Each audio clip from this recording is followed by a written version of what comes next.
Aún, como veis, con la voz un poquito perjudicada, pero saliendo de todo ese misterio que es el umbral de la enfermedad, sobre todo cuando se pasa con bastante conciencia, como lo he hecho yo, y atravesando diferentes umbrales que darían, desde luego, para más de un paso a intentar sacar algún tipo de diapositiva, porque muchos de los misterios, de las conspiraciones, de los hallazgos científico-históricos, siguen siendo eso, un enigma a día de hoy. Surgieron, vieron la luz en 2014, pero siguen haciéndonos pensar, discurrir, y al final eso es lo mágico y lo positivo. Don Santiago Camacho, buenas noches, compañero. Buenas noches, Iker. ISIS y ébola como dos de los términos fundamentales este año. Pues sí, dentro de, no ya de la conspiración, sino dentro, yo creo que de la información general. Porque si tuviéramos que hacer un resumen, un ranking, que lo vamos a hacer, de lo que ha sido este año en el mundo de la conspiración, veremos que prácticamente todas las noticias impactantes que han cruzado los titulares de los periódicos de todo el planeta han tenido su vertiente conspiranoica, han tenido su cara B, que cada vez la gente es más suspicaz y se conforma menos con las versiones oficiales de los temas que se le proponen como actualidad, y que prácticamente no había titular nacional o internacional que no haya sido comentado en clave conspiranoica en algún sitio. Noel Calero en los mandos sonoros, Fermín Agustí, Guillermo León y Diego Marañón preparando todo en navedelmisterio.com. Ahí tenéis toda la información de nuestros programas, de la radio, de la tele, de los contenidos, de la Expo de Cuarto Milenio, que sin duda será una de las grandes noticias del 2015, la exposición de abril de Cuarto Milenio, de la que seguiremos informando puntualmente. Javi Pérez Campos, compañero, buenas noches. Hola, muy buenas noches. Clara Tahoces, buenas noches. Buenas noches. También nos acompaña, por supuesto, Carmen, con todas las líneas de contacto ya abiertas, que, por cierto, las recordáis, Milenio 3 con número @cadenaser.com, porque podéis proponernos temas o decirnos directamente cuáles han sido para vosotros los más impactantes, los más importantes. También en las redes sociales, Nave del Misterio, en Facebook, en Twitter y en Google+. Y nosotros, sin más, sin perder un solo minuto, comenzamos. ¿Cómo dividir, cómo hacer una especie de mesa de redacción intensa, por lo menos en la primera parte del programa? ¿Cómo establecer los bloques informativos? ¿Cómo casi diseccionar un viejo periódico sonoro? Pues hemos empezado por algunas noticias de impacto que tienen que ver con el misterio. Noticias que nos dejaron helados, porque luego se confirmaron incluso con unas tristes muertes, como es el primer caso que nos ocupa en un titular muy concreto. Ya sabéis que el selfie, por ejemplo, se ha convertido, a raíz de la ceremonia de los Oscars, en una especie de forma de actuar del ser humano moderno. También a veces un ejemplo de la idiocia moderna. Hemos tenido casos de tragedias mil por la tontería de hacerse un selfie, ¿no? O hacerse selfies en sitios tan dramáticos que debería dar vergüenza a la persona que se los hace. O infortunios mezclados precisamente con esta especie de locura, ¿no? Ese matrimonio que se caía por un acantilado haciéndose un selfie con sus hijos presentes. O ese otro que se caía al foro donde estaba la fiera, que acababa con él.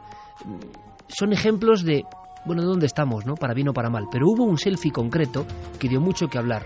Ese va a ser el inicio de este repaso.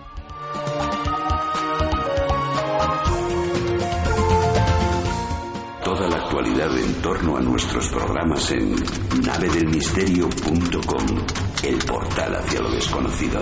Búscanos también por Nave del Misterio en Twitter, Facebook y Google+.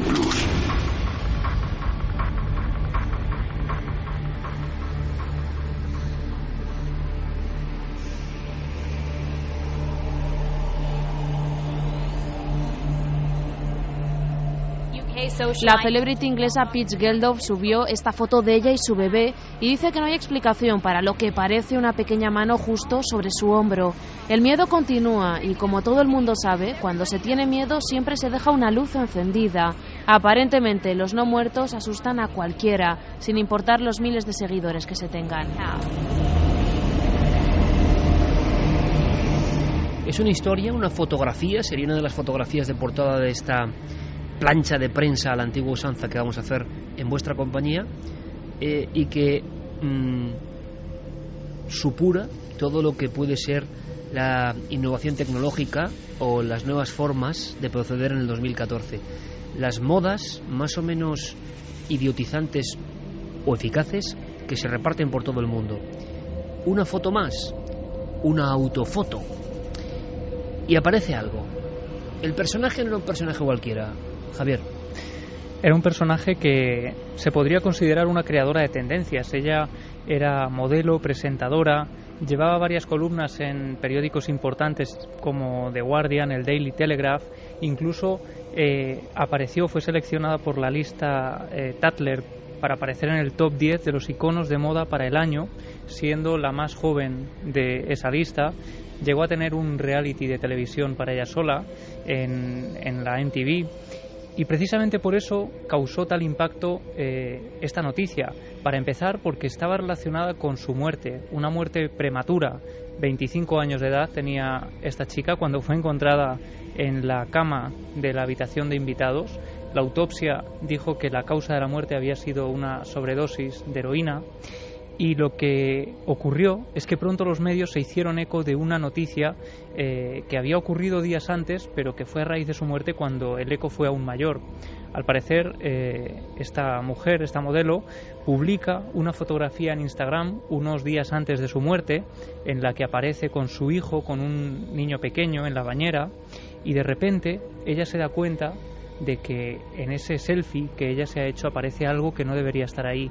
Una especie de mano, una mano viscosa, una mano con los nudillos muy marcados, con los dedos muy delgados. Algunos hablaban que podía ser la mano de un niño y que ella no sabía muy bien cómo explicarla. De hecho, el mensaje que acompañaba esta fotografía decía: este es un detalle de la fotografía en la que se ve una misteriosa mano fantasma en una foto que hice de Astala y mía en el baño. No es mi mano, ya que con una cogía su cintura y con la otra hacía la foto. Además, el ángulo de la mano es muy extraño si fuera la mía. Y esa imagen se convierte en prototipo de historia de fantasmas del 2014, la más célebre seguramente, recorre el mundo. ¿Qué es lo que ocurre? Bueno, ella contó que había estado indagando en el pasado de su casa, en la casa donde se toma esta fotografía, y había descubierto que allí en 1920, en la bañera de esa casa, se había suicidado la dueña de esa casa, que estaba además embarazada cuando se suicida, y relaciona estos hechos con la extraña fotografía. Lo cierto, Iker, es que a día de hoy esta foto sigue sin estar explicada. Esto ocurre en abril de 2014, de este año que estamos ya dejando atrás, y sin embargo no hay nadie hasta el momento que haya podido explicarla. El día 16 de abril, si no me equivoco, de este mismo 2014, hace unos cuantos meses, abordábamos la cuestión como una noticia más, y todo se complica con la aparición precisamente del cadáver de esta muchacha poco después del dramático selfie que entonces adquiere esa pátina de historia horrible y gótica casi, ¿no? Sí, además, unos días antes de su muerte, de hecho unas horas antes de su muerte, algunos medios apuntaban como si fuera una premonición. Peach publica una foto en las redes también, una foto suya de pequeña con su madre, y junto a esa imagen decía: estas somos mi madre y yo, ¿no? Casi como si estuviera despidiéndose de esta forma. Era una mujer que publicaba bastante en Instagram, en las redes sociales, y de hecho estas redes a lo largo del año nos han servido pues para conocer otro tipo de noticias, ¿no? Similares, con fotografías parecidas, dándose eco a este tipo de cosas. Pero como decíamos, el fallecimiento de Peach en abril de 2014 pues hace que la fotografía tenga aún mayor recorrido, que intente ser también explicada de diferentes maneras, pero hasta ahora pues no hay ninguna teoría que pueda considerarse oficial y que pueda explicar esta extraña foto. Sobre la muerte que hemos sabido, porque también hubo una especie de umbral de comentarios de lo más diverso que le daban eso, un aspecto truculento a toda esta historia, como una fotografía de algo malo que está por suceder, ¿no? Esa mano huesuda que te agarra en un selfie de forma inconsciente con tu hija sin ningún tipo de problema, y que te llevas el susto de tu vida, y luego vas y mueres a una edad tan temprana y en lo más alto de la cresta de la ola de lo que sería además el éxito social prototípico de hoy en día que buscan tantas figuras y celebrities como era Peach Geldof, ¿no? Entonces, hija de un famosísimo músico, de Bob Geldof, ¿no? Exactamente. ¿Qué ocurre? que se habló también de extraña muerte. No sé hasta qué punto eso al final se ha resuelto. Sí, de hecho algunos medios hablaban de una misteriosa muerte porque ella aparece en esa cama como si se hubiera desvanecido en un momento dado, sin nadie en casa, como si nadie la hubiera podido socorrer, y eso aumenta un poco el misterio de cómo con 25 años una persona puede fallecer de forma tan drástica, ¿no? Ella sí que había tenido problemas con las drogas, pero precisamente en esos días ella estaba saliendo ya, decía que había conseguido superar esa etapa, no solo eso, sino que había mantenido conversaciones telefónicas días atrás con su marido, con familiares, y todos la habían notado perfectamente. Creían que ese episodio estaba superado, efectivamente, pero es unos días más tarde, efectivamente durante varias semanas, se habla del misterio de la muerte de esta joven, porque no saben explicar lo que ha ocurrido, pero cuando se hacen los análisis finales en la autopsia, aparece esa sobredosis de heroína como causante de la muerte de esta mujer.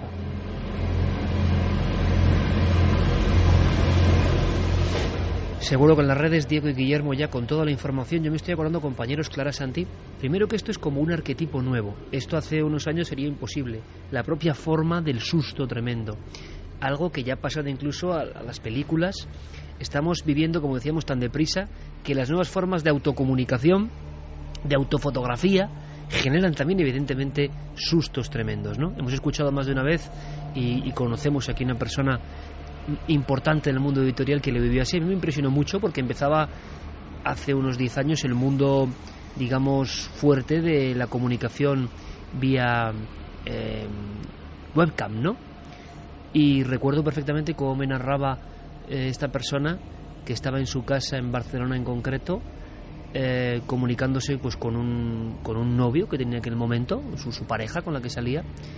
Y es otra de esas cosas que impactan porque, claro, antes no teníamos estos resortes tecnológicos. La tecnología ha abierto la posibilidad de otro tipo de fenómenos.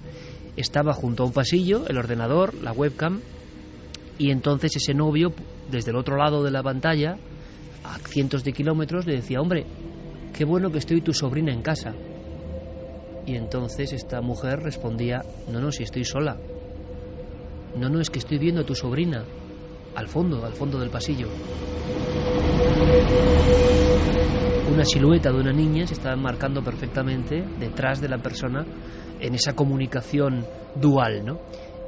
Este tipo de fenómenos se irán complejizando o agitando, como ocurre con las redes sociales, que ya son un caldo de cultivo para el fraude, pero quizá también para fenómenos nuevos. Incluso en el ámbito de la conspiración ha habido también muerte de estrellas jóvenes de Hollywood, donde las familias acusaban vigilancia de cámaras, persecución de la CIA. Recuerdo el caso de Brittany Murphy, ¿no?, como uno de los más sonados también. Pero estamos ante arquetipos de fenómenos completamente nuevos que no sé hasta qué punto, compañeros, serán ya populares a partir de ahora, ¿no? Bueno, fíjate que hace solo unos días recibíamos un correo electrónico que tenemos que investigar y saber más de todo esto, pero es una chica que nos escribía muy asustada porque una amiga suya había fallecido en un accidente de tráfico, y lo que le impresionó y lo que le pareció extrañísimo es que unos días después de la muerte de su amiga estaba recibiendo me gustas en Instagram, en algunas fotos que ella había subido, procedentes de la cuenta de la amiga fallecida, como si estuviera usándola todavía. Claro, podría tratarse de un error informático de alguien que esté utilizando esa cuenta, pero el primer impacto de esta chica, cuando empieza a recibir esos mensajes, esos avisos procedentes de la cuenta de una amiga que acaba de fallecer en un accidente de tráfico, pues estaba asustadísima. ¿Os acordáis de la llegada de los móviles, que parece ya prehistoria, pero la llegada de los móviles, que nosotros lo hemos vivido como grupo social, ¿no? Y empezaron una serie de fenómenos nuevos, tanto llamadas nuevas como fotografías donde aparecía la mujer que ya estaba muerta y que aparecía junto al grupo de amigas sonriente, ese tipo de cosas que, bueno, van aportando cierto tipo de fenómenos que son novedades, ¿no? Pero que al final es el mismo fenómeno de siempre. Es que es increíble cómo cada vez que se va extendiendo el abanico de oferta tecnológica a la que disponemos, el misterio va colonizándolo y van apareciendo fenómenos asociados a esos nuevos conceptos. Yo creo que cuando se popularicen, y no tardará mucho, por ejemplo, las impresoras en 3D o los cascos de realidad virtual, y haya prácticamente uno en cada hogar o en cada pocos hogares, seguramente estaremos aquí hablando de, oiga, una impresora en 3D de un señor en Murcia ha empezado a hacer esto que es extrañísimo, o tremendo susto se llevó este chaval cuando estaba en su programa de realidad virtual y de repente empezaron a aparecer personajes que no debían de estar allí. Yo creo que es algo a investigar, cómo absolutamente cada manifestación tecnológica ha tenido, de hecho, desde las más arcaicas, cuando aparecieron las primeras grabadoras ya estaban ahí las psicofonías para convertirse en un fenómeno nuevo. Estaban prácticamente en reproductores de discos de pizarra. En Siberia se graban, dicen, las primeras psicofonías y están ya en esos primeros reproductores. Con electricidad llegan también otros fenómenos y nos damos cuenta, el largo desarrollo del hombre nunca ha dejado de lado el misterio, ¿no? ¿Os acordáis hace 30 años en un polígono industrial de Vitoria, a las afueras de Vitoria, cuando hay un enorme apagón y la impresora de Carmelo Daubaña, un ingeniero, que si ves la impresora ahora te entra la risa, ¿no?, de lo que era, porque era una impresora acoplada a un Spectrum de 48K que se activaba con un botón, y al mismo tiempo que sobre la ciudad de Vitoria se observaron unas luces y se apagaba toda la ciudad, aquella impresora empezó a emitir unos códigos que nadie entendía, ¿no? Bueno, seguramente con las impresoras más modernas de hoy en día sigue ocurriendo lo mismo, ¿no? Hay algo a los márgenes que parece que utiliza cualquier resorte tecnológico para ponerse en contacto con nosotros, ¿no? Bueno, pero fíjate, sin embargo, los patrones parecen seguir siendo los mismos que la aparición clásica, por ejemplo, en el cruce de caminos. Y es que parece que es selectivo. ¿Cuántos miles de millones de teléfonos móviles habrá ahora mismo en todo el mundo? Y sin embargo, ¿cuántas fotografías como estas se captan? ¿Cuántas llamadas de familiares difuntos? ¿Cuántos enigmas ocurren en elementos cotidianos que todos tenemos en casa? Sigue siendo algo que ocurre muy pocas veces en relación a la cantidad de elementos que tenemos ahí. Hombre, ocurre tan pocas veces como, por ejemplo, un encuentro con humanoides, ¿no? Yo creo que los últimos que hemos registrado en España, hubo una especie de extraña oleada, no sabe uno hasta qué punto también motiva la circunstancia cuando habla de ello, pero no sé si os acordáis, a final del año 2012, hacia el mes de noviembre, yo estuve allí con Carlos Largo en el Monte Abantos, que es un lugar tan cerca y tan lejos al mismo tiempo, ¿no? Es un lugar aparentemente tan conocido, pero que es un lugar agreste donde los haya. Un grupo de chicos observa una criatura, una figura que está como apiñada junto a un camino y que cruza la vereda mostrando su anatomía muy esquelética y que les asusta enormemente. A los pocos días, en un campo de aerogeneradores de la provincia de Cádiz, en la sierra de Cádiz, alguien llega a bajarse del vehículo, a acercarse para comprobar que lo que creía que eran dos operarios eran dos figuras muy extrañas y eráticas que miraban fijamente, que parecían los clásicos seres, como contamos en Cuarto Milenio, de los visitantes, ¿no? Y hubo como 5 o 6 casos, uno de ellos protagonizados por el equipo de músicos del célebre grupo Medina Zahara, que volvían de una ruta o se encargaban de ir a una ruta por carreteras de Extremadura y se encontraban también con una figura que cruzaba la carretera. Hubo como una pequeña oleada y esto no es nada habitual. El 2013, digamos que por lo que hemos sabido fue mucho más escaso, que es lo que ocurre, no sabemos por qué pasan estas cosas o dejan de pasar. Y en el 2014 ha ocurrido algo. Diego Marañón, compañero, buenas noches. Buenas a todos, ¿qué tal? En Estados Unidos, y además es curioso porque estos sí que son casos ya rarísimos, ¿no? Como si perteneciesen a otra época, aunque el fenómeno sea lo mismo, pero un encuentro con un ser que cause pavor, que el testigo tenga, digamos, graduación militar. ¿Qué ha pasado? ¿Qué ha ocurrido? Porque además ha sido muy reciente, entra dentro del 2014, pero muy reciente, ¿no? Sí, hace unos días ocurrió el pasado viernes 12 de diciembre, fue en el área de Fort Hill, en el estado de Ohio. Y lo que ocurrió es que un ex infante de marina de unos 60 años y cuyo nombre por el momento no ha trascendido a los medios, conducía en su camioneta de vuelta a casa junto a su mujer. Es una casa de la que son propietarios hace solamente unos meses, y fue entonces cuando, al enfilar la carretera que discurre junto a la iglesia de ese pueblo, se encontraron con una criatura, así aparece reflejado en la prensa que se ha hecho eco de esta noticia, una criatura que no fueron capaces de identificar y cuyo aspecto les impresionó. El ser estaba de pie junto a una inclinación de unos 3 metros muy cerca de la carretera. En su descripción, Iker, que esta pareja ha acompañado con un dibujo robot que realizaron nada más volver a casa para que no se les olvidaran los detalles, aseguran que esta criatura tenía más de 2 metros de altura, que tenía un rostro en el que no se distinguía expresión alguna, con una piel de color gris. Ellos decían que era muy similar al color del asfalto. Una criatura sin brazos y con unas piernas increíblemente largas. No solo les impresionó la longitud de esas extremidades, sino que además vieron con claridad cómo sus rodillas se doblaban hacia atrás, es decir, justo en el ángulo contrario al que sería esperable. Eso, claro, te imaginarás que le daba un aspecto completamente antihumano, por así decirlo. Bueno, pues al parecer la criatura habría cruzado la carretera a gran velocidad, se había internado en un bosque cercano. Eso es lo que consta al menos en el informe que esta pareja ha proporcionado al MUFON, que es esa veterana asociación encargada de investigar los fenómenos OVNI y los encuentros con humanoides en Estados Unidos. La mujer ha declarado que su marido es absoluta y completamente escéptico en estos temas, que jamás se habría atrevido ni habría admitido haber protagonizado un encuentro tan insólito como este si realmente no estuviese absolutamente impresionado por lo que vio. Yo me he puesto en contacto esta semana, en Nochebuena le escribí, con Ron McGlone, que es el investigador del MUFON que está siguiendo el caso allí, y me contestaba que por el momento prefería no hacer declaraciones sobre el tema. Me contaba que aún lo está investigando y que le parece que es demasiado pronto para pronunciarse, que prefería tener prudencia ante lo que en principio, eso sí, desde luego parece un grandísimo caso con un regusto a viejos encuentros con humanoides. Pero te voy a dar un caso, Iker, un dato, que te va a encantar, y es que lo más curioso es que la prensa local de esa zona de Estados Unidos, los periódicos locales, han vinculado este encuentro, atención, con las apariciones que en 2013 se reportaron en una carretera en la A457 entre Lora del Río y Carmona, en Sevilla, aquí en España. Te acordarás que lo contamos. Claro. Bueno, pues dicen que la criatura que apareció ahora en Ohio es absolutamente similar a lo que reportaban los testigos de aquellos encuentros aquí en España. ¿Cuándo ocurrió el caso? Repite, Diego. Este caso de Ohio, sí, el viernes 12 de diciembre. O sea, antes de ayer mismo prácticamente. Efectivamente, hace 2 semanas. Seguiremos atentísimos la pista. Gracias, compañero. Un placer.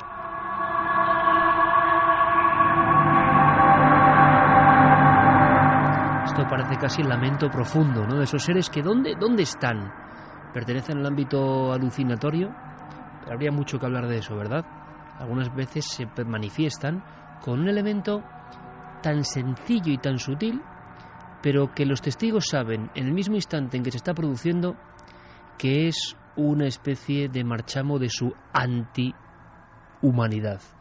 Ese arquear de las piernas hacia adentro, por ejemplo.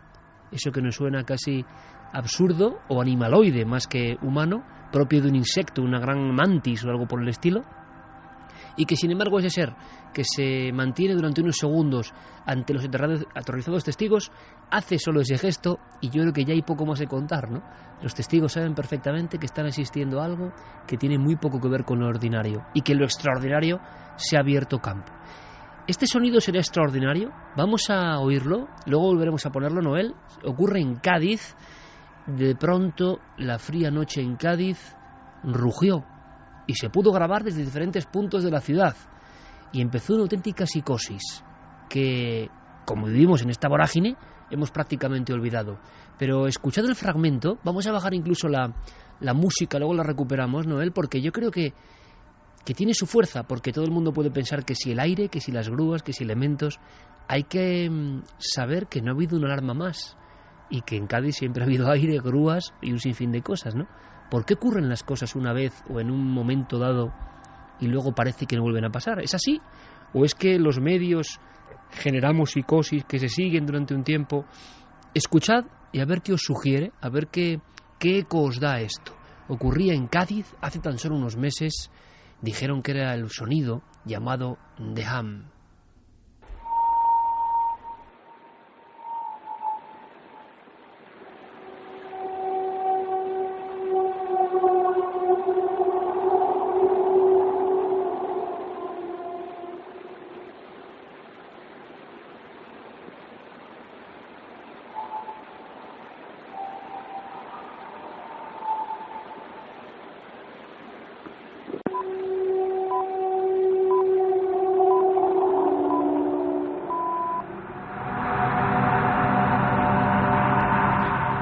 En punto de la madrugada en este periódico local, regional, universal que estamos realizando con noticias que creemos que no deben ser olvidadas. Al final todas están unidas por el mismo nexo, ¿no? Creemos que todas tienen una enseñanza, que se han quedado en el debe, que no hemos podido resolverla satisfactoriamente, que siguen siendo un reto que tenemos que analizar con todos vosotros. Se habló del Hum en Cádiz, y toda la prensa, por supuesto nosotros acudimos allí y había auténtica expectación. Clara, ¿qué ocurrió? ¿Qué sabemos a día de hoy? Bueno, pues sabemos que el 7 de enero, en la madrugada del 7 de enero, es decir, muy poquito después de que los niños hubieran abierto sus regalos de Reyes, de madrugada, como decimos, Andrés González, de 37 años, de profesión carpintero, se hallaba durmiendo cuando este sonido que hemos escuchado le despertó. Era un sonido tan fuerte y además que no cesaba, que incluso algunos testigos posteriormente lo describirían como algo insoportable, que no tuvo más remedio que levantarse y ver de dónde procedía ese sonido, esa fuente de sonido que no logró identificar, y cómo se prolongó entre las 4:30 de la madrugada y las 6:30, tuvo tiempo hasta de grabarlo. Posteriormente, de la difusión de esta noticia, de la denuncia de Andrés González, pues surgieron más de un centenar de testigos al final que también habían escuchado este sonido, y no solamente en Cádiz capital, sino en otras localidades, pues como por ejemplo San Fernando, Río San Pedro, Puerto Real, Jerez de la Frontera y Zahorra. Es más, según algunos testigos, el sonido en estas localidades, concretamente en Puerto Real, Río San Pedro, por ejemplo, se escuchó antes de que se produjera en Cádiz, es decir, hacia las 3:30 de la madrugada. Después de difundirse la noticia, que además aquí también se le dio bastante cobertura y en Cuarto Milenio, pues como decimos, siguieron apareciendo nuevos testigos, e incluso algún testigo más que también lo había grabado, así corroborando un poco el testimonio de este primer testigo que mostró esa prueba, ¿no?, de la grabación. Y bueno, luego se especuló que si ese sonido podía proceder del puerto, de las grúas, del viento, una serie de circunstancias a las cuales pues la gente de allí está acostumbrada. Es decir, que no sería extraño que esos ruidos sonaran de repente como algo que te despierta y no sabes lo que es, sino que más bien son ruidos comunes que se producen en la ciudad con asiduidad y con normalidad, y que están integrados, es decir, como cuando estás viviendo en una casa y tú conoces perfectamente los ruidos, oyes cualquier crujido y sabes que eso es del vecino de arriba o que eso es de la cañería, pues esto es algo así, ¿no? ¿Que por qué se produjo en esa fecha y después no se supo nada más? Pues es un misterio. Como ha ocurrido en otros muchos casos del ham, que es un fenómeno nuevo de hace 3 años, ¿no? Sí, prácticamente. De hecho, el único precedente que había históricamente era el famoso zumbido de Taos, en Taos, Nuevo México, que sí llevaba bastante más de una década oyéndose, pero era una cosa muy localizada que solo sucede allí y que además ni siquiera es lo mismo, porque es algo que pueden escuchar unas personas y otras no. Es decir, es algo que tiene que ver más con la capacidad auditiva de las diferentes personas que algo como esto, que es una cosa escuchada en áreas amplia y densamente pobladas, como puede ser una ciudad como Kiev, capital de Ucrania, como puede ser zonas de Canadá, de Estados Unidos, también con grandes poblaciones, escuchado por miles de personas, registrado con grabadoras, teléfonos, etcétera, etcétera, y que después de varios años de polémica, sobre todo cada vez que surge uno en la ciudad o país donde surge, y de algunas investigaciones, alguna de ellas patrocinada por el gobierno canadiense y pagada con dinero público, pues solo sabemos que no sabemos nada. Es decir, sabemos que el fenómeno es real, sabemos que existe y que hay decenas de teorías sobre su posible origen y que todas fallan en algún u otro punto. Es curioso porque recibíamos en la redacción esta misma semana, hoy mismo, mientras cenábamos, a Nacho Ares. Venía todavía con la memoria fresca de la experiencia de Navalmoral la pasada semana en la provincia de Cáceres, y hemos estado hablando un poco de sonidos que se han grabado y no se oían, y sonidos que se oían y que no se han grabado. Quiero decir con esto, da la impresión de que el misterio, donde se produce, donde ocurre, donde se instala en nuestra vida, tiene a veces una especie de normativa interna que no podemos entender. El equipo, con José Alberto como cámara, con Clara, con Gonzalo Pérez Sarró, con Nacho, estuvo escuchando una serie de cosas al margen de lo que escuchamos aquí todos, que nos puso los pelos de punta en uno de los momentos, yo creo que épicos, ¿no?, de la temporada, sin duda alguna, porque así fue como ocurrió. Y sin embargo luego lo podemos decir ya o adelantar, revisando el material, hablando de sonido de misterio, resulta que sonidos evidentes que se habían registrado y habéis escuchado no aparecen en ninguna grabación de ninguna grabadora. y resulta que grabaciones encima de vosotros, como es ese alarido, no eran audibles. Es decir, parece que estamos... es como un juego del gato y el ratón, donde no todo lo audible se registra y no todo lo registrable se oye. Es una cosa extrañísima, ¿no? Y que quizá ese principio, a gran escala, en toda una ciudad, ¿por qué no puede ocurrir? Lo que ocurre en una pequeña comandancia de policía puede ocurrir en una gran ciudad, porque en Cádiz, si no me equivoco, Javi, tú pudiste palpar la sensación. Todo el mundo se quedó con la incógnita. A nadie le convenció la teoría oficial que aparecía en los periódicos, ¿no? No, desde luego que no. Y había todavía esa inquietud de unos días más tarde, gente que no sabía explicar lo que había escuchado, pero sabían perfectamente que no eran sonidos cotidianos. Llegaron a decir, por ejemplo, que era el sonido de la construcción de un puente, que podían ser barcos que llegaban de madrugada.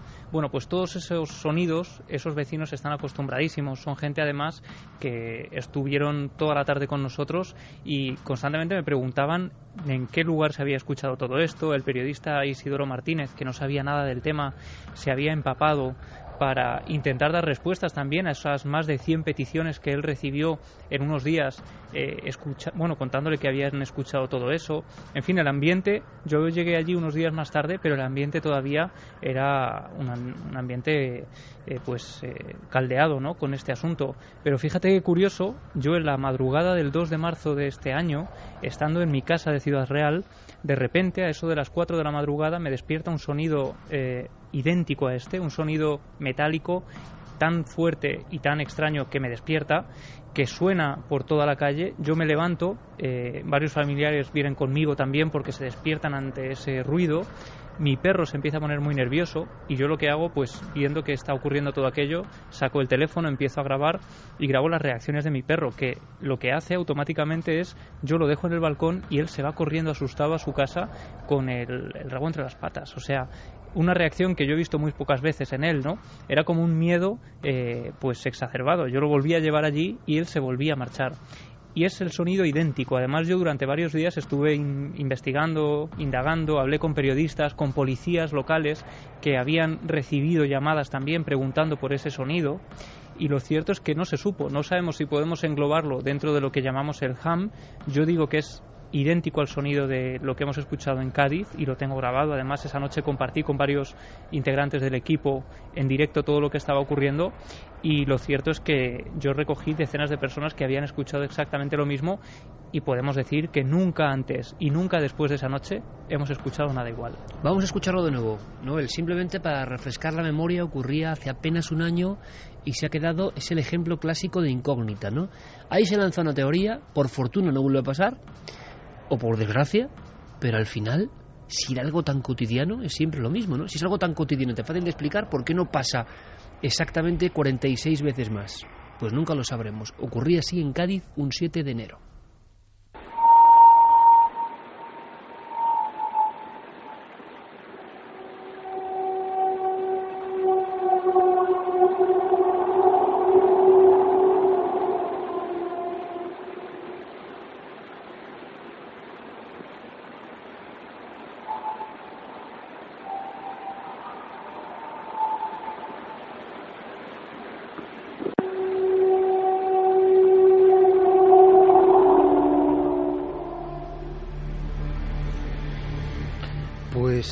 Por otro lado, lo que acaba de contar Javi es tremendamente interesante, porque los perros no solamente, y todos los que tenemos perros lo sabemos, tienen un especial sentido para detectar lo que es anómalo.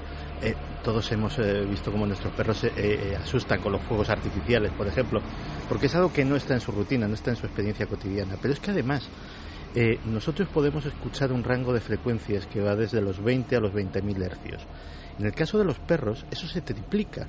Ellos llegan a escuchar frecuencias inaudibles para los seres humanos que llegan hasta los 60.000 hercios, lo que nosotros denominamos ultrasonidos, que para ellos es sonido absolutamente normal. Nosotros los llamamos ultrasonidos porque no los oímos, pero ellos sí los oyen. ¿Qué estaría oyendo tu perro, Javier, en ese rango de frecuencias que para nosotros no existen, pero que para ellos sí? ¿Qué estaría oyendo para sentir ese terror? No sabemos si todo en el misterio, esa aparición que hemos visto de un humanoide, de un ser que arqueaba sus piernas en dirección a las corvas en vez de las rodillas, para entendernos, generando un movimiento anómalo y muy visual, esa mano huesuda de procedencia desconocida que aparece poco antes de la muerte de esta joven celebridad, o las historias de luces en la noche, como ahora vamos a comentar, quizá en ese mismo espectrograma que ha hecho Santi, muy visual pero sonoro, nosotros tenemos una franja de percepción muy estrecha, muy concreta, y tanto por arriba como por abajo, y lo hemos hablado esta misma noche, moran miles de historias, moran miles de habitantes de universos que no sabemos si tenía razón el poeta Paul Eluard cuando dijo: hay muchos mundos pero están en este, porque sí que parecen muy cerca de este mundo.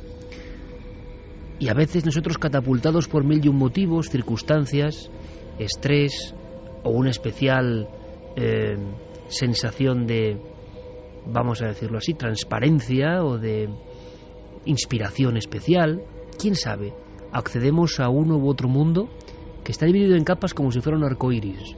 Cuando bajamos a las capas más inferiores nos encontramos, quién sabe si con esas criaturas o esos sustos que desde luego parecen emanar de una energía densa y complicada. Cuando accedemos a lo más sutil, a lo más elevado, a lo más complejo, por tanto, lo más difícil de acceder, resulta que todo es mucho más luminoso, como si hubiese también una serie de fenómenos absolutamente superiores a nosotros, o de una belleza muchísimo mayor. Pero esas capas de la realidad, esos universos paralelos, ese, llamadlo como queréis, estados alterados de conciencia, pueden decir algunos, parece que permanentemente están ahí, que en determinados momentos, sin que sepamos muy bien cuál es el resorte, nosotros podemos, en una esquina de un camino, grabando a través de un balcón en la soledad de una ciudad de provincias, o quién sabe si en nuestra propia casa estamos leyendo un libro tranquilamente una noche y dejamos de leer y a los pies de nuestro propio sofá, o vagando como una sombra que ha pasado pero perceptible y clara y nítida en la cocina, hemos visto un niño, una figura, o esa silueta que es llamada o nominada como sobrina por parte de la persona que ignora lo que está pasando y que está a cientos de kilómetros a través de una conexión webcam.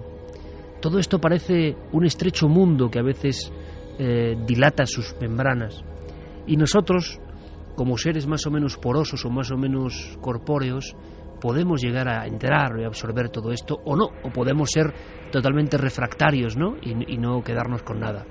Pero también las luces de la noche parece que forman parte de toda esta realidad que se aparece. Si hay un caso que también además fue de inicios de año, que provocó miles de titulares y que acabó sin explicarse, es el de Bremen.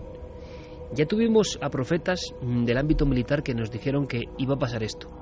También en el mes de enero, qué curioso, coincidiendo con lo de Cádiz prácticamente, y ni más ni menos que en la ciudad de Bremen todo se paralizaba por el caso, quizá no por la visión más espectacular, pero sí por la osadía de esas luces que bloqueaban ni más ni menos un aeropuerto alemán y lo condenaban a estar varias horas sin tránsito aéreo. Llegamos a hablar en Milenio 3 con Dennis Ritter, uno de los testigos, uno de los primeros en grabar el extraño fenómeno. Parece que ha pasado un siglo, lo que es la aceleración, y ha pasado apenas un año.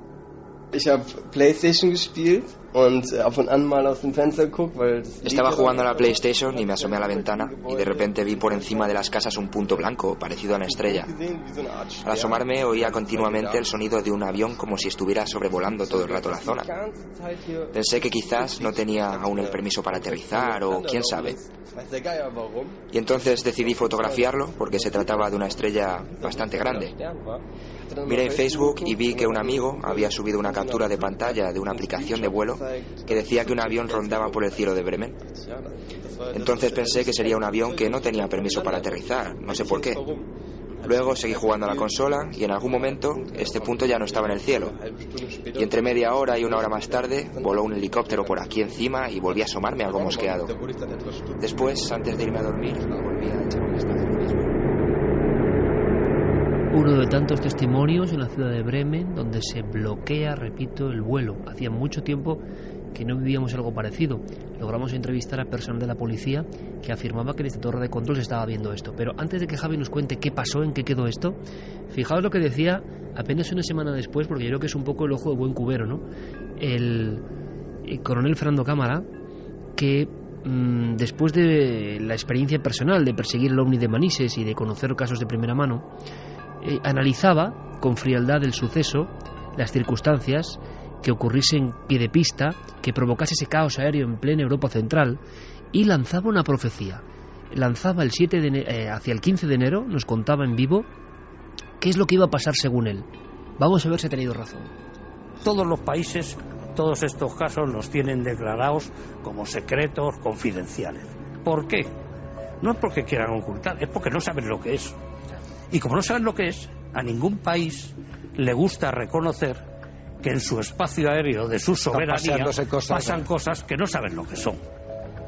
Y eso es, y por eso es por lo que lo declaran ahí. Entonces, ¿qué hacen? Pues procuran, como no saben lo que es, si supiesen lo que es, no te quepa la menor duda de que lo dirían. Ahora investigarán, verán, no sabrán de las trazas y eso, no habrá nada más, te cogerán a 3 o 4 testigos y cogerán y dirán, es un objeto volante no identificado. ¿Acertó, don Fernando Cámara? Acertó de pleno, porque a día de hoy las únicas noticias que existen sobre el OVNI de Bremen son las que se publicaron en enero de 2014, justo a raíz de la visión de este extraño objeto, de este eco que apareció también en los radares, y no hay nada más. No se ha publicado nada sobre esa investigación que Fernando Cámara confirmó que la defensa alemana estaba investigando estos hechos porque esas trazas que dejaba el objeto no eran continuas, y lo cierto es que no sabemos más que lo que ocurrió allí. Y no es poco, porque desde luego este tipo de visión, que se paralice el espacio aéreo de un país o de una ciudad durante casi 3 horas, en concreto entre las 6 y las 8 de la tarde, hay vuelos que tienen que ser cancelados y desviados. Hay incluso, según publicó el diario Bild, el piloto de un avión llega a decir, cuando están aterrizando, dice a los pasajeros que tienen que volver a ascender en pleno proceso de aterrizaje porque estaban a punto de chocar con un eco de origen desconocido. Hay incluso controladores que intentan establecer contacto con el eco no identificado de ese radar. Las autoridades se pusieron en marcha inmediatamente, aparecieron helicópteros para intentar localizarlo, los policías también se convierten en testigos de esta luz en el cielo, que nadie sabe a día de hoy qué fue, no saben explicarlo. Se enviaron esos helicópteros, el estruendo, por ejemplo, de ese objeto fue tal que algunos vecinos, como el que escuchábamos, llegan a salir al balcón y hacen esas fotografías. Luego hubo también cierto revuelo porque ocurrió ese efecto tan curioso que se ha denominado efecto Lázaro, ¿no? Algunas personas empiezan a publicar vídeos falsos o vídeos que se habían publicado años antes como si fueran el objeto luminoso que se ve sobre Bremen. Y todo esto, claro, genera un ambiente de caos, de desconfianza, la gente no sabe muy bien qué creer. Hay también testigos que ven cómo esta luz de este objeto sobrevuela el estadio Werder Bremen, que eso es lo que hace, por ejemplo, que la noticia salga en decenas de periódicos deportivos, ¿no? Incluso en España. Y lo cierto es que, como decía Fernando Cámara y comentábamos antes, a día de hoy sigue sin haber una explicación, las autoridades no han dado ninguna respuesta y, como decían algunos profesores en la facultad, la sobreinformación es la mejor forma de desinformación. Al final, para tapar un asunto, no hay nada mejor que dejar que las noticias sigan su curso. Y además al nivel, ¿no?, que ocurren ahora mismo, que son decenas de noticias prácticamente por minuto. Bueno, pues otra noticia muy vinculada a las redes y a los peligros de la red nos sobrecogía tiempo después, con una figura propia de la imaginación popular, pero que se ha convertido en realidad porque ha habido gente que ha matado por ella. Por tanto, vaya realidad más rotunda, ¿no? Escuchamos a un miembro de la policía de un departamento, de un lugar concreto donde ha ocurrido un hecho horrible. Ese hecho horrible es la siguiente noticia que tampoco deberíamos olvidar. Llevo aquí unos 24 años como capitán de la policía de Waukesha y jamás había visto un crimen de esta naturaleza, especialmente si tenemos en cuenta que se trata de chicas de 12 años. La víctima ha estado a punto de perder la vida. Una de las heridas provocadas por las puñaladas está rozando el corazón, y eso sin contar las otras 18 puñaladas que presenta.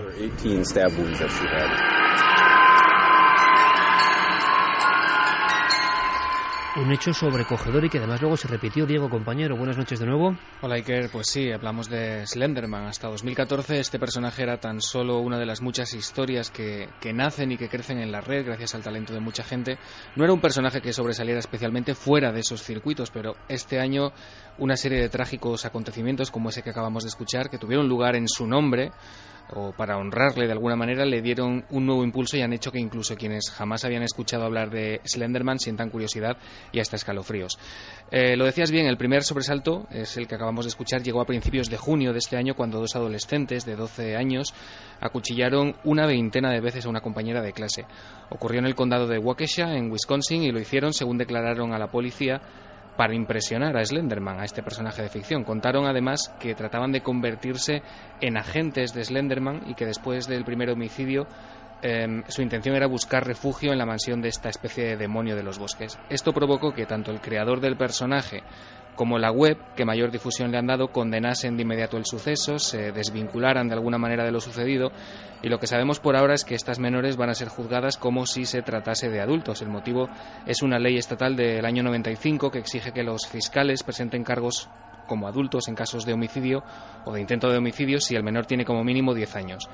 Pero es que la cosa no quedó ahí, Iker, porque no habían pasado 2 semanas de este suceso cuando otra niña, que también estaba obsesionada con Slenderman y que era aficionada a escribir sus propias historias sobre este ser, atacó también a cuchilladas a su propia madre en el estado de Ohio en esta ocasión.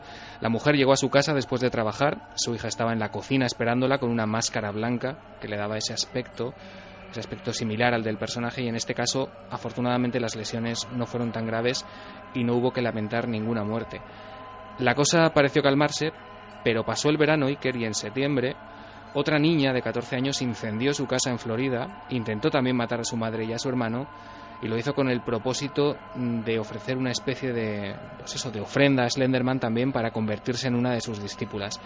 Tras la investigación pertinente, la policía confirmó a la prensa que este suceso también había sido motivado por la sobreexposición de la niña a historias de este tipo.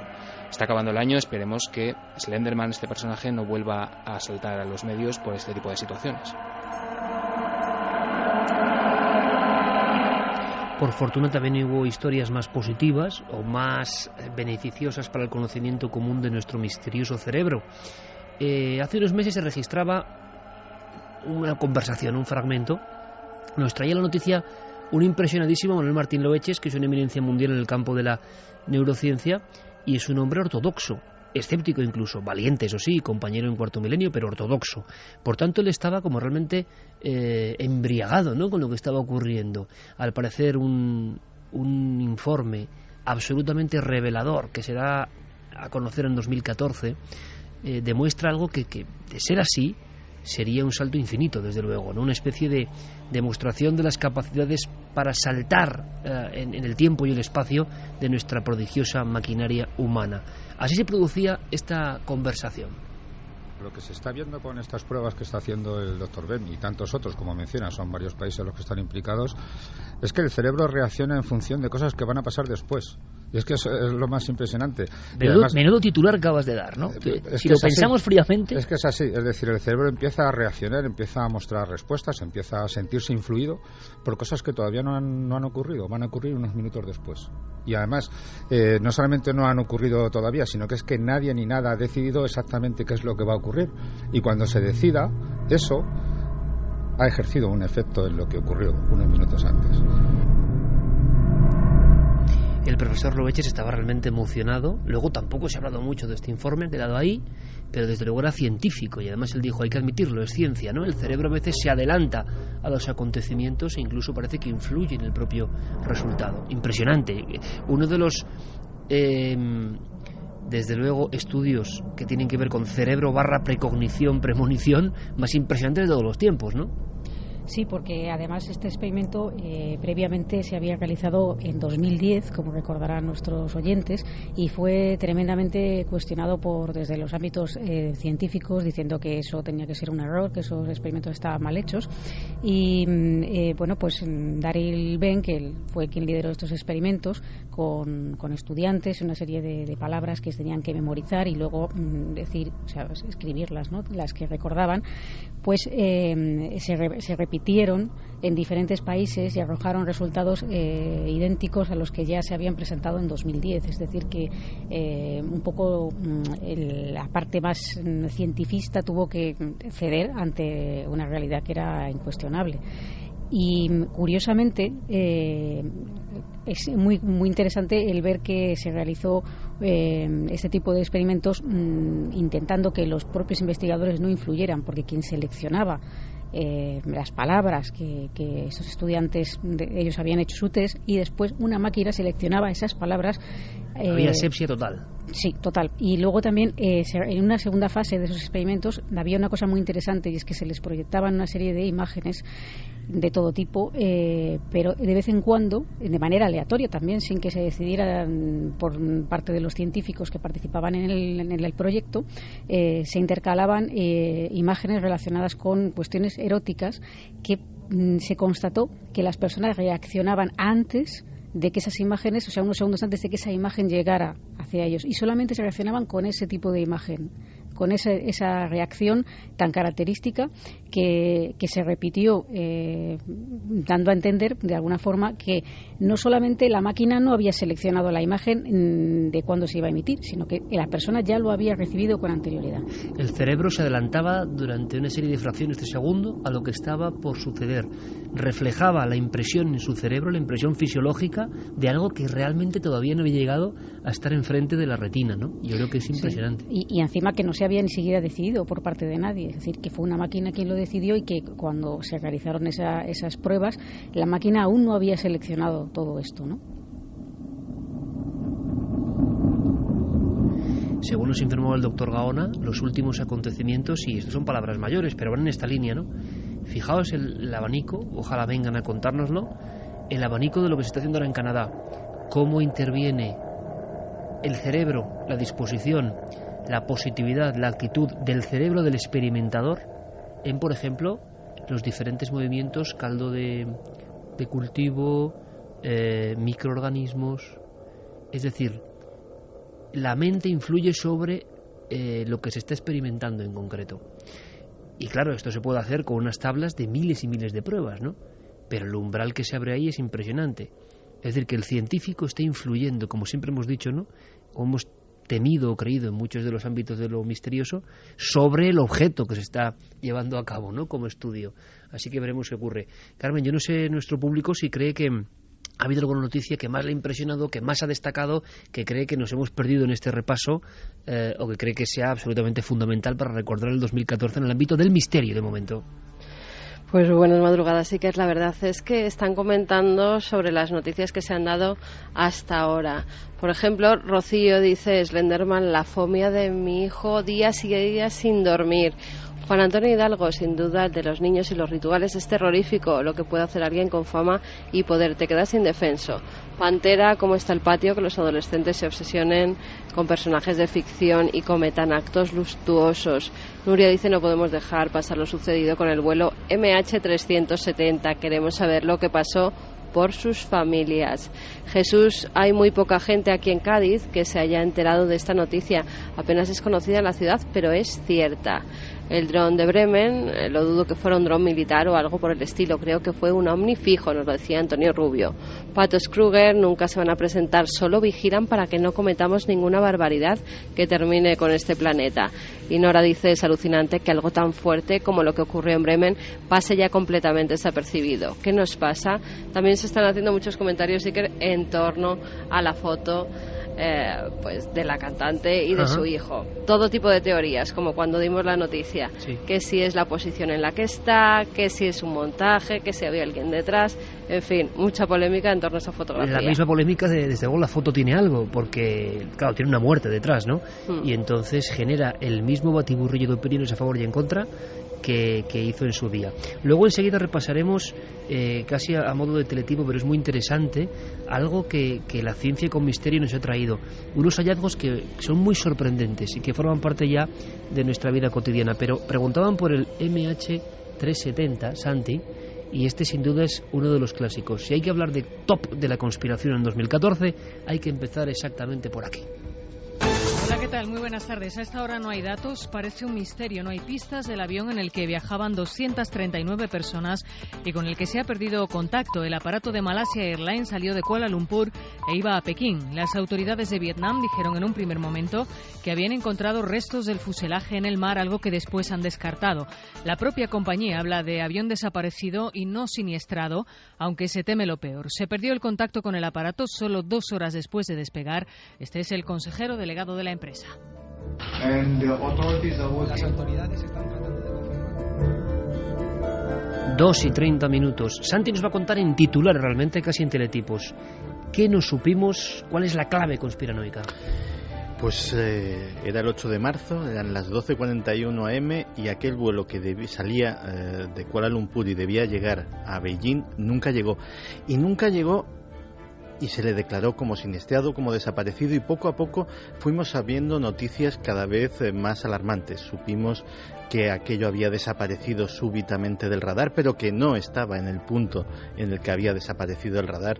Supimos que esa desaparición del radar había sido voluntaria por parte de alguien dentro del avión y empezó a investigarse y a culparse tanto al piloto como al copiloto. Supimos que varias horas después ese avión siguió emitiendo señales que fueron captadas por satélite 4 horas después, pero que sin embargo no se podía localizar dónde estaba, en un arco que podía estar desde Kazajstán hasta mitad del Océano Índico.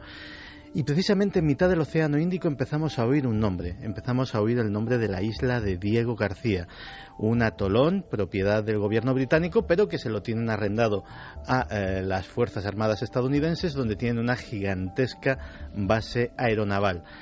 Y empezaron a surgir las teorías y un misterioso mensaje. Philip Woods, uno de los pasajeros, un ingeniero estadounidense de IBM que viajaba en el avión desaparecido, envió presuntamente una fotografía y un mensaje en el que decía que estaba retenido allí con el resto de los pasajeros. La fotografía estaba absolutamente en negro, pero como estaba hecha con un iPhone, estaba geolocalizada. La fotografía tenía su marca de GPS y esa marca indicaba un sitio, la base de Diego García. Desde entonces se han ido sucediendo teorías. Se ha hablado de los 20 empleados de una importante empresa estadounidense que la CIA temía que cayeran en manos del gobierno chino. Se ha hablado de conspiraciones económicas. Y lo último que hemos sabido es la historia de Marc Duguin, un exdirector de una compañía aérea francesa, Proteus Airlines, que en recientes declaraciones esta semana a la revista Paris Match dice que él está convencido y que sus investigaciones, con sus investigaciones puede demostrarlo, de que el avión fue controlado a distancia, algo que se puede hacer, parece ser, con un Boeing 777 hackeado, y que viajó a las Maldivas en dirección hacia la base de Diego García, donde él se desplazó y donde los lugareños le dijeron que sí, que habían visto un avión, cosa que por lo visto se ha omitido en los informes oficiales. Todo parece indicar que tal vez ese avión pudo ser secuestrado, que tal vez el propósito de ese avión era utilizarlo como un misil improvisado, como en los casos del 11 de septiembre, y que tal vez algún gobierno, en previsión de que en una de sus instalaciones militares o en una gran ciudad de la zona fuera a caer semejante aparato, lo derribó encima del mar y todavía no lo ha confesado.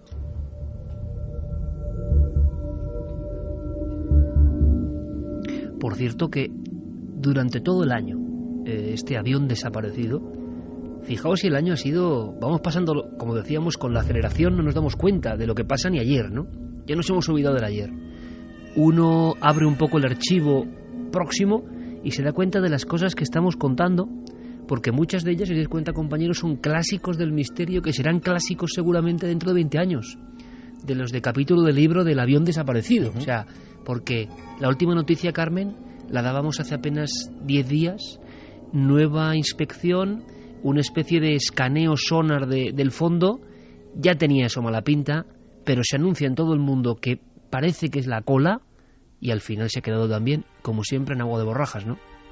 Pues sí, la verdad es que no se ha vuelto a saber nada de esos escaneos y de si se ha encontrado algo. No sabemos si es por el parón de Navidades, que también han parado de nuevo de buscar ese avión, o porque realmente no había nada. En principio estaban todas las compañías, todos los países en ese proyecto para escanear además palmo por palmo el fondo marino de un lugar que nunca había sido escaneado, y ahí estaba lo intrigante. Pero el caso es que no se ha vuelto a saber nada, Iker.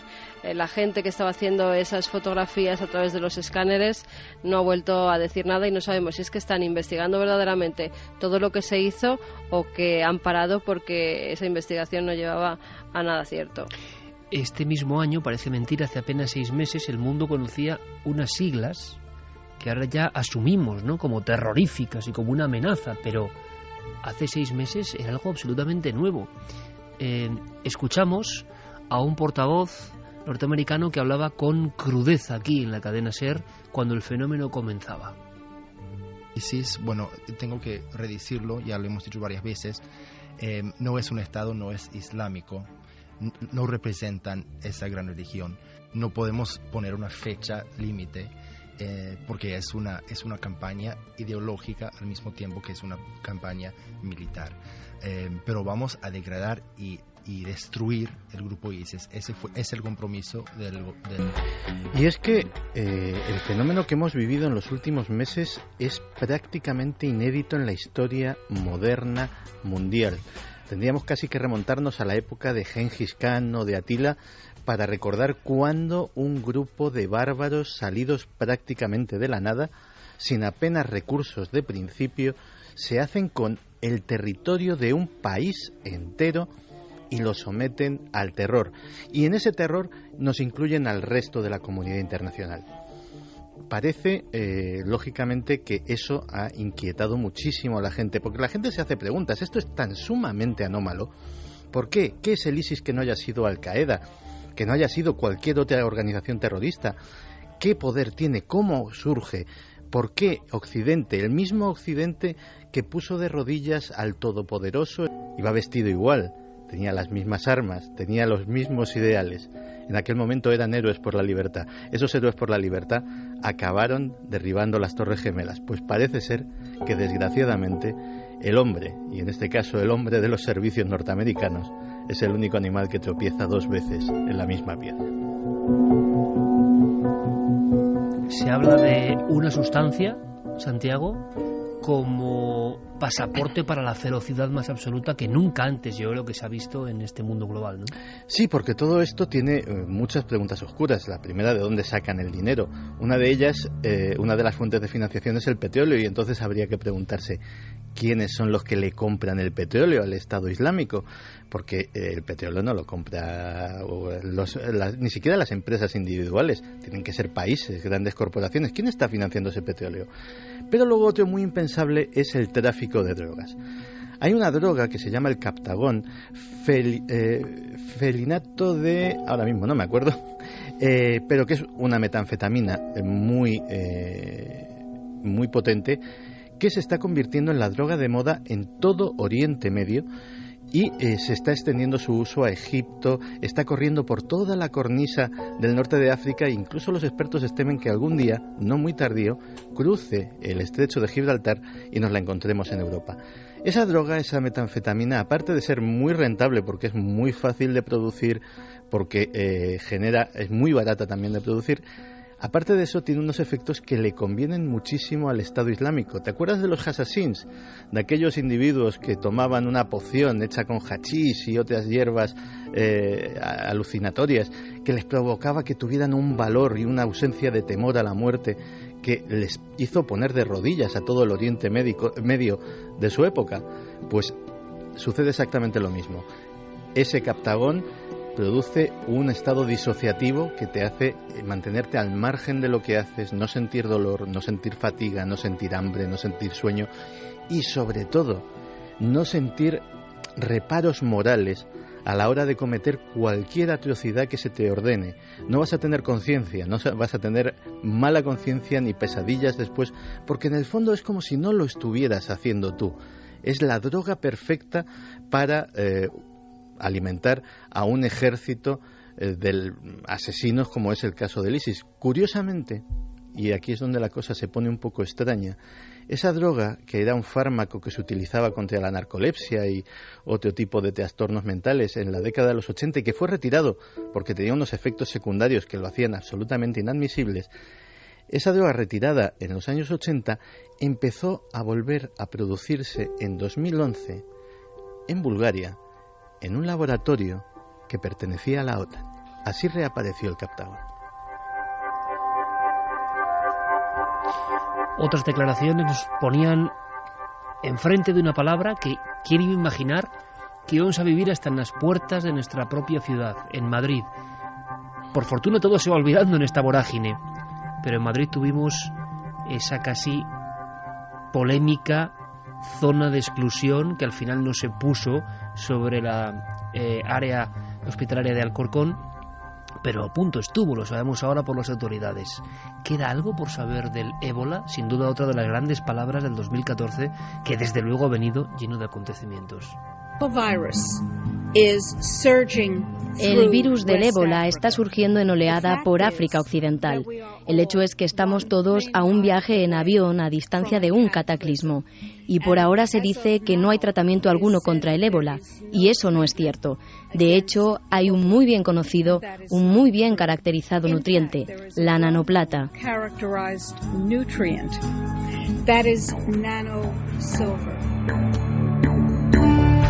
Personas con remedios, personas asustadísimas, personas que fallecen, personas que aseguran que hay una conspiración.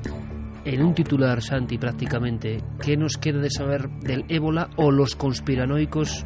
¿Qué pensáis que queda todavía en la recámara sobre el ébola? Pues en la, digámoslo así, en la versión alternativa del ébola se piensa que queda por saber prácticamente todo. De dónde surgió, qué papel han tenido los laboratorios de armas biológicas, qué interés tienen las multinacionales farmacéuticas en ello y algunos aspectos curiosos. Uno de ellos, el más curioso posiblemente, tiene que ver con otro vuelo, el MH17.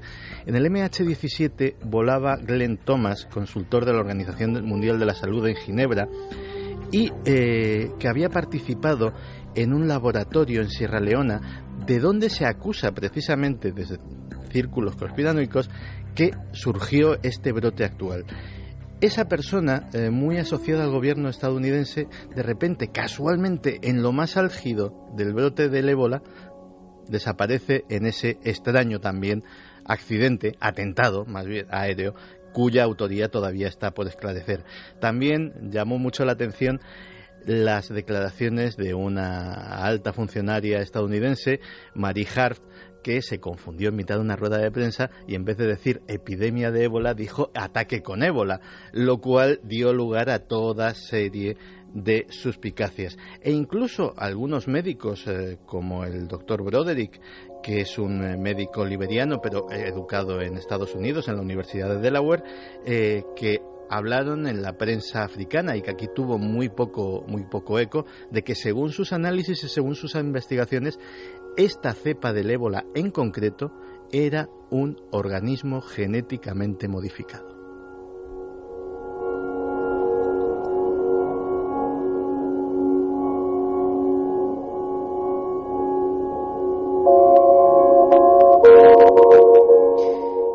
Y cuidado, que la conspiración está claro que va a permanecer paralela a nosotros siempre ya, ¿no?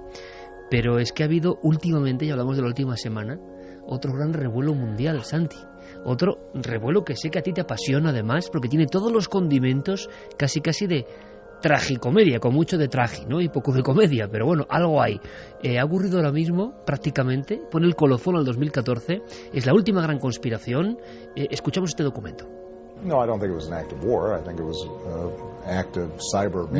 creo que sea un acto de guerra, creo que es un acto de cibervandalismo cuyas consecuencias han sido muy costosas, muy caras. Nos lo tomamos muy en serio y responderemos proporcionalmente. Esto es un mundo nuevo donde todo está tan digitalizado que cualquiera va a tener la capacidad de perturbar nuestras vidas de muchas maneras. Tenemos que hacer un mejor trabajo de vigilancia en torno a esto.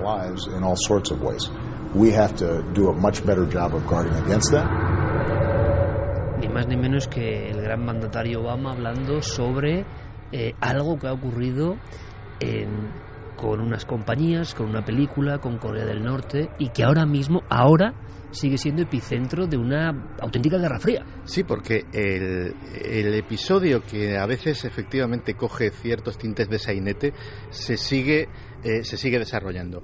Vamos a intentar resumirlo en un par de minutos. En junio se sabe por parte del gobierno norcoreano que va a haber una película, La Entrevista, en la cual se satiriza a su camarada Kim Jong-un, lo cual es intolerable, y el gobierno coreano emite una serie de protestas contra Sony Pictures, que es la compañía que produce esta película.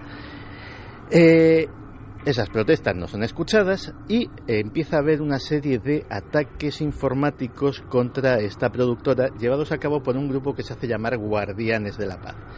Empiezan a sacar de los servidores de Sony copias de películas que todavía no han sido estrenadas, guiones de películas que todavía no han sido producidas, por ejemplo la última de James Bond, etcétera, etcétera, y digamos que empiezan a presionar de esa manera. Desgraciadamente para Sony Pictures no ceden a la presión y esto va a más, y entonces sucede el gran hackeo de Sony Pictures. El gran hackeo de Sony Pictures, que básicamente es coger todos los servidores de correo de la compañía y volcárselos, con lo cual se empiezan a hacer públicos las miserias del mundo de Hollywood, quién habla mal de quién, a quién le consideran un cretino, a quién le consideran una creída, a quién le consideran buen actor, a quién le consideran mal actor, quién gana más, quién gana menos, por qué los hombres ganan más que las mujeres, por qué los blancos ganan más que los negros. Es decir, toda una hoguera de las vanidades hollywoodiense puesta al descubierto, pero además están cuentas de correo de todos los empleados, cuentas corrientes, números de la seguridad social, es decir, toda la información de la compañía. No contentos con esto, los Guardianes de la Paz amenazan a los cines donde se va a estrenar la película y dicen que va a haber graves consecuencias en aquellos lugares, aconsejan a la gente que no ir y hacen referencias veladas al 11S. Sony decide apelar a la prudencia y retirar la película. Entonces, acabamos de escucharle, se mete por medio el señor Barack Obama y dice que la actitud de Sony es intolerable, irresponsable y que Estados Unidos pues no debe de ceder ante los chantajes de los terroristas. Sony recula y la pasada Navidad, hace un par de días, la película es estrenada en algunos cines y online. Pero a su vez sucede algo que empieza a elevar la escala de violencia internautica. De repente, Corea del Norte se queda sin internet, misteriosamente, después de que Obama anunciase que se iban a tomar medidas proporcionadas, según él. Lógicamente, los coreanos se enfadan muchísimo. A día de hoy sigue habiendo cortes intermitentes en Corea del Norte, es decir, el ataque no ha cesado, a pesar de que se dice que la unidad 121, que son posiblemente el nombre de los que se esconden detrás de estos Guardianes de la Paz, es la mejor unidad de ciberguerreros del mundo. Pues bien, estos ciberguerreros coreanos no han sido capaces de parar un ataque que no se sabe muy bien de dónde viene, pero que todos creemos, incluidos los propios coreanos, que viene de los Estados Unidos. Y ahí se queda la cosa cuando de repente, hace un par de días, Xbox Live y PlayStation Network se vienen abajo otra vez. ¿Han sido los coreanos? No, resulta que la cosa ha tenido tanto eco mediático que hackers de todo el mundo han dicho vamos a atacar a Sony y ya de paso pues a Xbox. En este caso se llaman Lizard Squad. Los Lizard Squad han tenido a los jugadores que les habían regalado una consola estas navidades sin estrenarla online durante todo este tiempo. ¿Qué sucede? Que ellos buscan notoriedad y se mete por medio, esto ya sí que es un sainete, ni más ni menos que otro conocido, Kim.com, el que era dueño de Mega Upload, multimillonario, que lo metieron en la cárcel un tiempo, luego salió, ahora ha creado Mega y dice que él quiere jugar con su consola y entonces ofrece a los de Lizard Squad 3.000 cuentas gratuitas de por vida para su red Mega a cambio de que cesen el ataque. Y los de Lizard Squad aceptan. Pero ¿qué sucede? Que como ya no les rentaba esto, deciden cambiar de objetivo. ¿Y hacia dónde se van? A atacar Tor. Tor, la famosa red a través de la cual, entre otras cosas, se accede a la Deep Web y a otro tipo de servicios que no son, digámoslo así, los habituales en Internet. ¿Y a quién cabrean en esta ocasión? A Anonymous. Anonymous, que depende para su supervivencia de Tor, básicamente es su ecosistema. Anonymous pone un mensaje a los de Lizard Squad diciendo: «Hey, Lizard Mafia, no te metas con la red Tor. La gente la necesita porque sus gobiernos son corruptos. Estáos quietos». Lizard Squad no hace caso y automáticamente Anonymous publica el nombre, la dirección, el correo electrónico, el teléfono y todos los datos de uno de los miembros de Lizard Squad como aviso. Y a su vez publica una serie de mensajes intercambiados con ellos en las que el susodicho suplica que le dejen en paz a él y a su familia, que esto era solo un juego y que ya no lo va a hacer más. Y así está la cosa de momento. Un apocalipsis digital en marcha. Ya te digo, es un sainete que empieza con una película y Corea del Norte y está extendiéndose hasta unos límites que vete a saber dónde llegarán. Esta noticia en concreto, la última, demuestra que el mundo está en una especie de espiral de locura y además en una espiral de locura que es muy fácilmente variable, ¿no? Y que una serie de grupos de amigos pueden hacer variaciones que antes solo era propia de un ejército, ¿no? Y ni siquiera que hizo un ejército llegaba a esto. Ahora mismo la batalla digital está abierta y nos quedamos tan sorprendidos. Todo esto en el 2014 y aún hay más, porque hablaremos en unos minutos de algunos hallazgos que son importantes y que tienen que ver con la ciencia. Pero, bueno, hay uno que vamos a adelantar porque yo creo que ha sido también otra cosa que iba como para máxima celebración y se ha quedado ahí como... ¿verdad? Recordamos el momento en la cadena SER.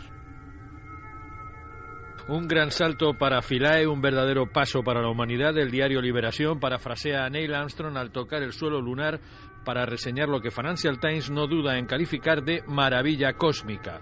La foto en blanco y negro tomada por el robot en su descenso al cometa 67P se repite en toda la prensa mundial para reseñar el primer aterrizaje de la historia en un cometa. Otro momento que casi se nos había olvidado, es que cómo vivimos, ¿no? De repente hicimos una cosa épica, Carmen, pero esa cosa épica ha tenido también un poco su cara B. Bueno, la verdad es que la misión Rosetta está lanzando noticias casi a diario, aunque no sean... pues grandes noticias, sí que es cierto que en pequeñas píldoras nos van dando algunos datos. Por ejemplo, hace tan solo unas horas se filtraba una fotografía que ha mandado desde la misión Rosetta, desde ese cometa. Al parecer se ha conseguido fotografiar un acantilado de 1 kilómetro de profundidad que se halla en el núcleo que llaman oscuro de ese cometa, con lo cual ya se han podido ver algunas de las rocas. Algunas de ellas dicen que de más de 20 kilómetros de ancho, y por eso nos van dando pequeñas informaciones para que no se nos olvide esta misión Rosetta, que, como bien decía nuestro compañero de la cadena SER, es el primer aterrizaje de una máquina construida por el hombre en un cometa. En la revista Science, que es la que ha publicado los 10 avances científicos del año, la ha dado como la primera noticia, la más importante. Hay que recordar que la nave fue lanzada en el año 2004. En 10 años, hasta este año 2014, recorrió 6.000 millones de kilómetros hasta llegar a ese cometa 67P, Churyumov-Gerasimenko, así se llama. Es un objeto bastante pequeño que apenas tiene 4 kilómetros de longitud y que viaja por el espacio, fíjate ahí, que era 135.000 kilómetros por hora. Tú imagínate lo difícil que era que a esa velocidad una máquina construida por el hombre consiguiera aterrizar junto a ese cometa. Esa sonda de descenso Philae, al final, con algún que otro problemilla, pues consiguió aterrizar en el 67P, y ahora no solamente nos han mandado las fotografías de ese acantilado, sino que también se ha logrado saber que tenía agua. Ya sabéis que se planteaba la teoría de que el agua terrestre se produjo por la colisión de un cometa con nuestro planeta. Lo que se ha logrado saber es que ese agua que tiene el cometa no es el mismo que hay en la Tierra, es un agua diferente, tiene otros componentes, con lo cual parece que esa teoría por el momento no se puede comprobar. A nivel de arte prehistórico también ha habido una novedad importantísima, ¿no? Por lo menos en titulares, cuéntanos. Sí, lo que pasa es que se dan algunos datos que yo creo que no son del todo ciertos, porque en España, si no recuerdo mal, en el Castillo, en la Cueva del Castillo, en Cantabria, las dataciones llegaban hasta los 45.000 años, ¿no? 44.600, sí. Efectivamente, bueno, pues ya dan como las pinturas rupestres descubiertas en Indonesia como las más antiguas del mundo, cosa que no es cierta. Decía que Chauvet tenía unos 39.000 años de antigüedad y que estas podían tener entre 39.900 y 35.400 años, con lo cual serían pues las pinturas más antiguas del mundo, según publicaba la noticia, y entonces esa teoría de que el arte surgió en Europa caería del todo. ¿Qué ha pasado? Pues que en Indonesia lo que se han encontrado no es en cuevas, es en una serie de rocas que se encuentran en unos abrigos rocosos. Se han encontrado, eso sí, manos como las que vemos en muchas de las cuevas de nuestro país. En la cueva de Marus, por ejemplo, en la isla indonesia de Sulawesi, sí que es cierto que hay una serie de pinturas que parecen unos animales un tanto extraños, como pueden ser unos cerdos muy antiguos, o se asemejan a eso han dicho los especialistas. Pero eso de que sean las más antiguas del mundo, pues como que no están muy enterados de lo que ocurre en nuestro país y en las cuevas del Castillo. Bueno, pero salió una noticia, dio la vuelta al mundo, hay unas cuantas más, hacemos el repaso del 2014 y nosotros continuamos también con mucha más información. Nos esperan algunos casos, algunos testimonios, algunas visiones, algunas secciones. Es la recta final del 2014, ni más ni menos, en Milenio 3. Ahora las noticias y enseguida volvemos.